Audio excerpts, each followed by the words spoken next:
Hello everyone. நான் பார்க்க போகிறது interesting MCQs of psychiatry.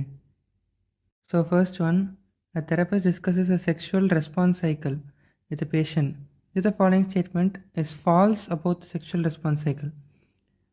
First one, the excitement stage involves increased BP and heart rate. Yeah, correct. Excitement அப்போ BPயும் heart rate increase ஆகும். So இது correct. Then males experience swelling of glands and testes during the plateau stage. இதுவுமே correct தான். And female experience contraction of vagina during orgasm. Orgasm அப்போ vagina contract ஆகும். So அதுவும் correct தான். Then fourth option, both the genders have a refractory period after orgasm. So என்ன சொல்கிறாங்கன்னா orgasm அப்புறமா ஒரு சம் பாயிண்ட் ஆஃப் டைம் வரைக்கும் அவங்களால திரும்பி ரிப்பீட் ஆர்காசம் பண்ண முடியாதுன்னு சொல்லிட்டு. ஆனால் இது வந்து மென்னுக்கு மட்டும்தான் வந்து இது பாசிபிள். மென்னுக்கு வந்து ஒரு ஆர்காசம் வந்த அப்புறம் ஒரு பாயிண்ட் ஆஃப் டைம் வரைக்கும் அடுத்த ஆர்காசம் வர முடியாது, எவ்வளோ இன்டென்ஸான இது இருந்தாலும். பட் ஆனால் விமன் இருந்தால் அப்படியே ஆப்போசிட், அவன் வந்து கண்டினியூஸாக ஆர்காசம் ரிப்பீட்டட் ஆர்காசம் இருக்க முடியும். ஸோ அதனால் போத்துன்னு கொடுத்தது தப்பு. So answer is D. So 99-year-old female presents with significant anxiety about gaining weight. She has a BMI of 16 and she engages in excessive exercise. During the consultation, she reports feeling isolated from her friends and family who are worried about her health. What is the most appropriate next best step? So இங்கே வந்து பார்த்தீங்கன்னா BMI வந்து 16 தான் இருக்குது. அது வந்து below normal. Normal வந்து 18.5. So அது கீழே இருந்த எல்லாமே வந்து பிலோ நார்மல். ஸோ அப்புறமா 16 தான் இருக்குது. ஸோ யூஸ்வலாக அவங்க வந்து பார்க்க அதோடய எலும்புக்கூட மாதிரி இருப்பாங்க. ஆனால் அது அப்படி இருந்துட்டு கூட அவங்களுக்கு வந்துட்டு she has a fear of gaining weight. Almost அந்த வெயிட் ஏறிடுவோன்னு சொல்லிட்டு பயப்படுறாங்க. 16 பிஎம்ஐ இருக்கும் போது அவங்களோட பயப்பட அவசியமே கிடையாது. ஸோ அதனால் இதை வந்து என்ன சொல்கிறேன், அனரெக்சியா நர்வஸான்னு சொல்கிறோம். அதாவது அவங்க வந்து கம்மியான வெயிட்டில் இருப்பாங்க. அட் சேம் டைம் அது அவ்வளோ கம்மியாக இருக்கும் போது அவங்களுக்கு வந்து அவங்கள பொறுத்த வரைக்கும் அது ஃபேட்டுன்னு அவங்க குண்டாக இருக்காங்கன்னு நினச்சிட்டு இருப்பாங்க. ஸோ அது இன்னும் கம்மியாக சாப்பிட வைப்பாங்க. எக்ஸசைஸ். ஸோ அவ்வளோ கம்மியாக சாப்பிட்டு கூட எக்ஸசைஸும் இன்னும் அதிகமாக பண்ணுவாங்க. ஸோ தட் அவங்க வெயிட் கெயின் பண்ணக்கூடாதுன்னு. ஸோ இது அனரெக்சியா நர்வஸா. இதுக்கு என்ன ட்ரீட்மெண்ட், ஃபஸ்ட் ஸ்டெப் என்ன ட்ரீட்மெண்ட்னா 2 இருக்கலாம். ஸோ 2 பண்ணணும். 2 விதமாக போகலாம். ஒன்று, அவங்க ஸ்டேபிளாக தான் இருக்காங்க அப்படின்னா supervise feeding and individual psychotherapy, இதுதான் கரெக்டான ஆன்சராக இருக்கணும். இல்லை அவங்க அன்ஸ்டேபிளாக இருக்காங்க, ஃபார் எக்ஸாம்பிள் ஹைப்போதெர்மியா இருக்குது, ஆர் ஹைப்போலைசீமியா இருக்குது, இல்லை எலக்ட்ரோலைட் இம்பேலன்ஸ் இருக்குது அப்படின்னா அந்த மாதிரி டைம்லாம் இம்பேஷன் பண்ணுற மாதிரி இருக்கும். ஆனால் இவங்க இங்கே நார்மலாக தான் இருக்காங்க. ஸோ அவங்க supervise feeding and individual psychotherapy தான் கரெக்டான answer. Then 32-year-old women with BMI of 32 reports frequent episodes of overeating, feeling disgusted afterwards, and eating even when not hungry.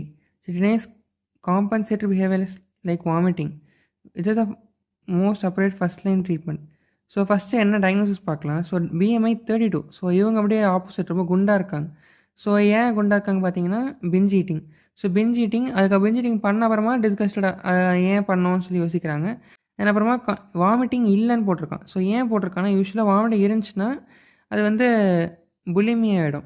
So bulimia, ஏன்னா இங்கே வந்து பார்த்திங்கன்னா வாமிட்டிங் இல்லை. ஸோ இப்போ இது என்னவா இருக்கணும்னா அந்த பிஞ்ச் ஈட்டிங் டிஸார்டர், அவ்வளோதான். ஸோ இதில் என்ன ட்ரீட்மெண்ட் பார்த்திங்கன்னா, இது வந்து ஃபஸ்ட்டு இது பிஞ்ச் ஈட்டிங்னால ஃபஸ்ட்டு அவங்க காக்னேட்டிவ் பிஹேவியர் தெரப்பி தான் பண்ணணும். ஸோ காக்னிஷன், அதாவது திங்கிங், அவங்கள திங்கிங் வந்து மாற்றணும். ஸோ அவங்க வந்து இந்த மாதிரி அந்த என்ன சொல்கிறாங்க பாருங்கள், ஈவன் வென் நாட் ஹங்க்ரி, பசியே இல்லை ஆனாலும் அங்கே ஒரு சாப்பாடு இருந்துச்சுன்னா எடுத்து சாப்பிட்ணுன்னு அவங்களுக்கு தோணுது. ஸோ அந்த மாதிரி அந்த திங்கிங் வந்து மாற்றுறதுக்காக அந்த தெரப்பி கொடுப்பாங்க. அண்ட் பிஹேவியர், அந்த திங்கிங் ஏற்ற பிஹேவியரும் சேஞ்ச் பண்ணுறது. ஃபஸ்ட்டு சிபிடி தான் பண்ணணும். சிபிடி பண்ணி சக்ஸஸ் ஆகலைன்னா அதுக்கப்புறமா ட்ரக்ஸ்க்கு போவாங்க. So which of the following is the best differentiates night eating syndrome from sleep related eating disorder? So ரெண்டுமே என்னென்னு பார்த்தீங்கன்னா, நைட் ஈட்டிங் சிண்ட்ரோம் இது ஒன்றும் இல்லை. நார்மலாக இப்போ வந்து எல்லாருமே வந்து மார்னிங் தான் சாப்பிடுவாங்க. பட் இவங்க என்ன பண்ணுவாங்கன்னா நைட் அப்போ உட்காந்து மாங்குன்னு சாப்பிடுவாங்க. ஸோ இதுதான் வந்து நைட் ஈட்டிங் சிண்ட்ரோம்னு சொல்கிறோம். இது வந்து ஓகே. அண்ட் இது இந்த பக்கம் பார்த்தீங்கன்னா sleep related eating disorder. So இதில் என்னென்னா பேஷண்ட் வந்து தூங்கிட்டு இருப்பாங்க. தூங்கிட்டு இருப்பாங்க, என்ன அர்த்தம்னா அவங்களுக்கு கான்சியஸ் இருக்காது. அவங்க வந்து அது ஒரு எப்படி சொல்கிறது, ஃபார் எக்ஸாம்பிள் இப்போ இந்த தூக்கத்தில் நடப்பாங்கன்னு சொல்லுவாங்க. அந்த மாதிரி இவங்க வந்து தூக்கத்தில் சாப்பிடுவாங்க. ஸோ அவங்க தூக்கத்தில் சாப்பிட்றதுனால அவங்களுக்கு தெரியாது அவங்க என்ன பண்ணுறாங்க. அவங்க பாட்டுக்கு எதையோ ஒன்று கையில் கிடச்சி எடுத்து சாப்பிட்டுக்கிட்டே இருப்பாங்க. ஸோ இது வந்து ஸ்லீப் ரிலேட்டட் ஈட்டிங் டிஸார்டர். இது த ஃபாலோயிங் பெஸ்ட் டிஃபரன்ஷியேட்ஸ். எனக்கு டிஃபரன்ஸ் என்னதுன்னு கேட்குறாங்க இந்த ஆப்ஷனில். So first higher prevalence of comorbid bulimia nervosa and binge eating disorder. So இது ரெண்டுத்துலேயுமே இருக்கலாம். சொன்னால் இது டிஃப்ரென்ஸாக வராது. And conception of non edible food. So non edible, so இங்கே பார்த்தீங்கன்னா, இங்கே ஃபர்ஸ்ட் ஒன்ல வந்து அவங்க பேஷண்ட் முழிச்சு தான் இருக்காங்க. முழிச்சிருக்காங்க, நைட்டு ஓவரா சாப்பிட்றாங்க. ஆனா இங்கே பார்த்தீங்கன்னா, பேஷண்ட் ஆல்மோஸ்ட் தூக்கத்தில இருக்காங்க. ஸோ தட் அவங்களுக்கு என்ன நடக்குதுன்னு தெரியாது. அப்ப என்ன பண்ணுவாங்கன்னா, கையில கிடைக்கிறத தான் சாப்பிடுவாங்க. ஸோ அப்போ நான் எடிபிள் ஃபுட் இப்போ அங்க வந்து ஒரு சோப் இருக்குன்னா, அந்த சோப்ப எடுத்து சாப்பிட ஆரம்பிச்சுருவாங்க. ஸோ அதனால அது வந்து டிஃபரன்ஸ். ஸோ பி தான் ஆன்சர். அண்ட் மீதி பார்த்தீங்கன்னா, லேக் ஆஃப் கன்சர்ன். அது 2த்துலயுமே கொஞ்சம் increase risk of developing obesity. அதுவுமே 2த்துலயுமே ஒபிசிட்டி வர சான்ஸ் இருக்கு. மெட்டபாலிக் சிண்ட்ரோம் வரவும் சான்ஸ் இருக்கு. Okay. Then next, SCORF criteria is a screening tool for which of the following disorders. So SCOFF criteria என்னென்னு பார்க்கணும். ஸ்கார்ஃபோட ஃபுல் ஃபார்ம் என்னென்னா, first essence sick. Do you make yourself sick because you feel uncomfortably full. அதாவது இப்போ நம்ம first பார்த்த வர இதில் வந்து அவங்க அதிகமாக சாப்பிட்டுட்டு அதுக்கப்புறம் வந்து இப்போ ஃபீல் பண்ணுறாங்கன்னு சொன்னாங்க. ஃபீல் பண்ண என்ன பண்ணுவாங்கன்னா, லைக் நிறைய சாப்பிட்டு உடனே வந்து கொஞ்ச நேரத்துலேயே வாமிட் எடுக்க ஆரம்பிச்சிடுவாங்க. Like forceful vomiting.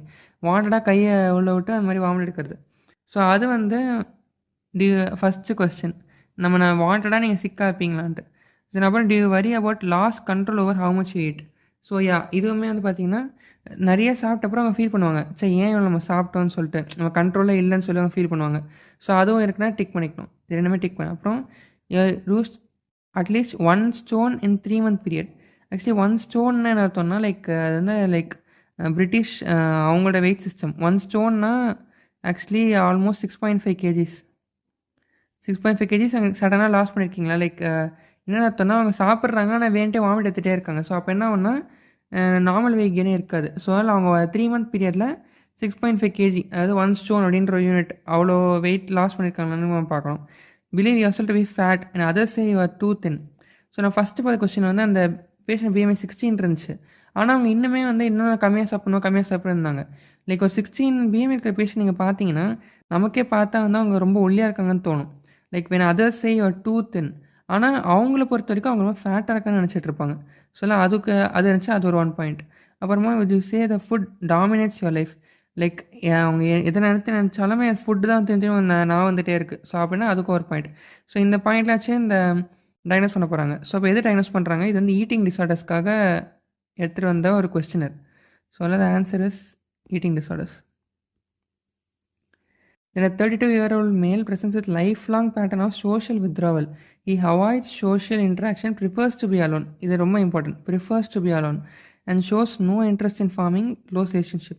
He appears emotionally distant and indifferent to praise and criticism. Organization there is no signs of psychosis, delusion, hallucination.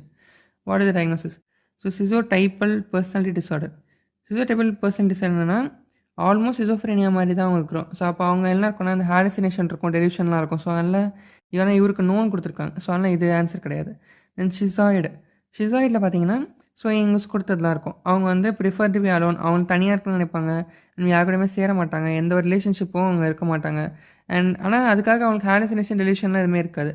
இது வந்து ஷிசாய்டுன்னு சொல்கிறோம். ஸோ அதெல்லாம் ஆன்சர் இதுதான். அண்ட் மீதி பார்க்கலாம். பேரனாய்டு என்ன அர்த்தம்னா, லைக் அவங்க யாரையுமே நம்ப மாட்டாங்க. ஸோ யாரையுமே வந்து நம்பிக்கைக்குரிய ஆள் அப்படின்னு இருக்கவே மாட்டாங்க. எல்லாரையுமே ஒரு டவுட்ஃபுல்லே இருப்பாங்க. அது பேரனாய்ட் பர்சனாலிட்டி டிஸார்டர். அப்புறம் அவாய்டன் என்ன அர்த்தம்னா, லைக் இது நல்லா கொஸ்டின் பார்த்தீங்கன்னா, இதுவுமே அவாய்டன்மே ஆல்மோஸ்ட் சிமிலராக வரும்.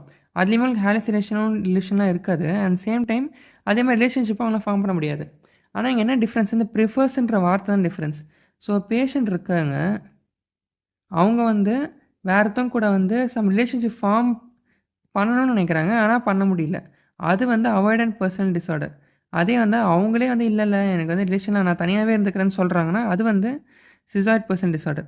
இந்த அவாய்டன்ட்ல என்னன்னா, they will have hyper sensitivity to rejection. So என்னென்னா, இப்போ அவங்க ஒரு ரிலேஷன் ஃபார்ம்னு நினைக்கிறாங்க, ஆனால் ஒருவேளை ரிஜெக்ட் ஆகிட்டால் வந்து அவங்களாம் சுத்தமாக தாங்கிக்கவே முடியாது.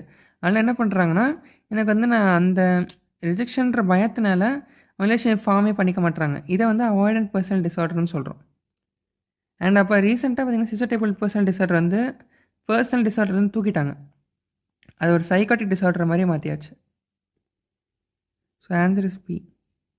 அண்ட் அப்புறம் 7-year-old boy diagnose autism and significant irritability including frequent temper tantrums எல்லாமே இருக்குது. அப்புறம் இப்போ பேரண்ட்ஸ் சொல்கிறாங்க இந்த மாதிரி வந்து difficulties at home and school.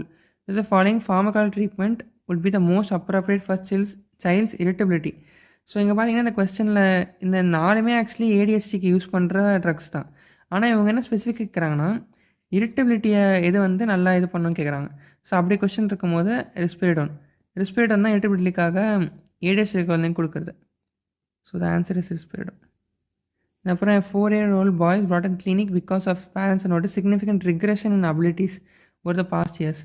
Previously spoke full sentence, social play, potty trained, now has lost these skills. Exhibit behavior resembling those seen in autism.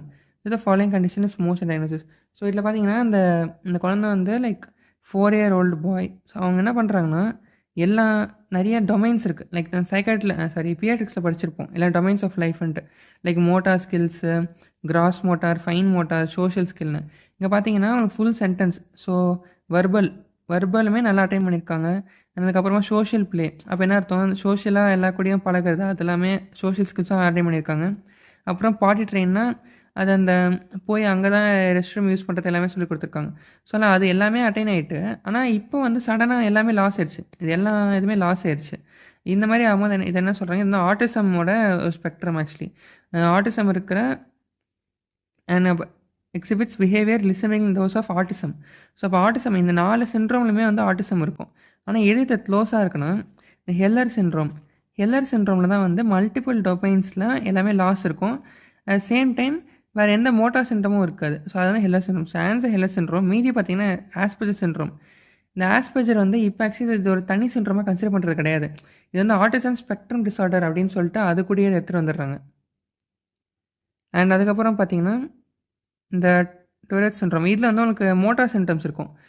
டிக்ஸ்ன்னு சொல்லுவாங்க. Like involuntary moments மாதிரி இருக்கும். இல்லைனா வேர்பல் டிக்ஸ் சொல்லுவாங்க. Like vocal tics. அதாவது சடனாக ஏதாவது sound எதாவது whistle வச்சுட்டே இருப்பாங்க, டிக் டிக் டிக்னு சொல்லிட்டே இருப்பாங்க. அந்த மாதிரி இருக்கும்போது அது வந்து டொரெட் சிண்ட்ரோம். அண்ட் ரெட் சிண்ட்ரோமில் பார்த்தீங்கன்னா இதுலேயும் இதே மாதிரி இருக்கும். இதில் வந்து ஸ்டீரியோடிபிக்கல் ஹேண்ட் பிரேக்கிங் மூமெண்ட்னு சொல்லுவாங்க. ஸ்டீரியோடிபிக்கல் ஹேண்ட் பிரேக்கிங் மூமெண்ட், கை வந்து அசிக்கிட்டே இருக்கிறது. அண்ட் அப்புறமா ஃபேஷியல் கிரிமேஸ் சொல்லுவாங்க. லைக் அது ஒரு மூஞ்சை சுளிக்கிறது சொல்லுவாங்க. அந்த மாதிரி பண்ணிட்டே இருப்பாங்க. அது ரெட் சிண்ட்ரோம். ஆனால் இங்கே அது எதுவுமே கிடையாது. வெறும் இந்த லாஸ் ஆஃப் ஸ்கில்ஸ் பண்ணியிருந்தாக்கா அது வந்து ஹெல்லர் சிண்ட்ரோம். ஸோ அடுத்த கொஸ்டின் இங்கே வந்து இதுவும் அதே மாதிரி தான். டெவலப்மெண்ட் மைல்ஸ்டோன்லாம் ரீச் ஆகிட்டாங்க. ஆனால் அதுக்கப்புறம் வந்து ஷீ ஸ்டார்ட் டு லூஸ். அப்போ இதுவுமே ஒரு ஆட்டிசம் ரிலேட்டட் ஸ்பெக்ட்ரம் தான். அண்ட் வேறு என்ன போட்டிருக்காங்க, ஃபேஷியல் கிரிமேசிங். இப்போ தான் பார்த்தோம். ஃபேஷியல் கிரிமேசிங் இருந்துச்சு, அது ரெட் சிண்ட்ரோம். அவ்வளோதான். And stereotypical hand wringing movement. So அதுவுமே இருக்குது. இது ரெண்டுமே இருக்குது. Plus autism spectrum disorder Rett syndrome. இது மீதியெல்லாம் அந்த மாதிரி இருக்காது. அப்புறம் 10-year-old boy with history of attention ADHD presents with tics. So tics is Tourette syndrome and developed over the past few months. Tics are moderate in severity but interfere with social interaction and academic performance. This following medication is the most appropriate treatment for managing ADHD, minimizing the risk of exaggerating the tics. So இதுதான் இம்பார்ட்டண்டான ஒரு question. என்னென்னா இந்த 4 ஆப்ஷனில் இருக்கிற எல்லா கொஸ்டினுமே வந்து எல்லா ட்ரக்ஸுமே வந்து ADHDக்கு யூஸ் பண்ணுற ட்ரக்ஸ் தான். ஆனால் என்ன கேட்குறாங்கன்னா which does not exacerbate the risk of டிக்ஸை வந்து எது ரெடியூஸ் பண்ணோம், லைக் ரெடியூஸ் பண்ணலாம்னு பரவாயில்ல, ஆனால் இன்க்ரீஸ் பண்ணாது அப்படின்னு கேட்டிருக்காங்க. ஸோ அப்போ இங்கே பார்த்தீங்கன்னா ADHD யூஸ் பண்ணுறதுல இந்த ஃபஸ்ட்டு 3 இது வந்து ஸ்டிமுலன்ட் ட்ரக்ஸ். அதாவது இந்த ADHDயில் வந்துட்டு மெயின் இது என்னென்னா பிரெயின் வந்து ஸ்டிமுலேட் ஆகாது, அண்டர் ஸ்டிமுலேஷனாக இருக்கும். அப்போ என்ன பண்ணுவாங்கன்னா அதை காம்பன்சேட் பண்ணுறதுக்காக காம்பன்சேட்ரி ஓவர் ஸ்டிமுலேஷன் இருக்கும். அதுதான் ADHD. ஸோ அதனால் இங்கே என்ன பண்ணுவாங்கன்னா நார்மல் ஸ்டிமுலேஷனை மெயின்டைன் பண்ணுறதுக்காக இந்த ஸ்டிமுலன்ட் ட்ரக்ஸ் கொடுப்பாங்க. ஸோ இது வந்து கொடுத்தா என்ன ஆகும்னா ADHD சரியாகும். ஆனால் இந்த டிக்ஸோட இருக்குன்னா டிக்ஸ் இன்னும் வந்து அதிகமாகும். ஸோ அதனால் இந்த 3 ட்ரக் கொடுக்க முடியாது. ஸோ மீதி இருக்கிறது இது மட்டும்தான். இது வந்து நான் ஸ்டிமுலண்ட். ஸோ ஸ்டிமுலேஷன் காஸ் பண்ணாமல் ADHDயில் யூஸ் பண்ணுற ட்ரக் இது. ஸோ அதனால் நான் ஸ்டிமுலண்ட்னால இதுவும் க்ளோனிடன் ஒரு ஆப்ஷனில் குவானசன் ஆர் க்ளோனிடன். இது 2 இருந்தாலுமே அதான் ஆன்சராக வந்திருக்கும். ஸோ 4 தான். ஸோ தேங்க்யூ ஃபார் வாட்சிங். Good bye.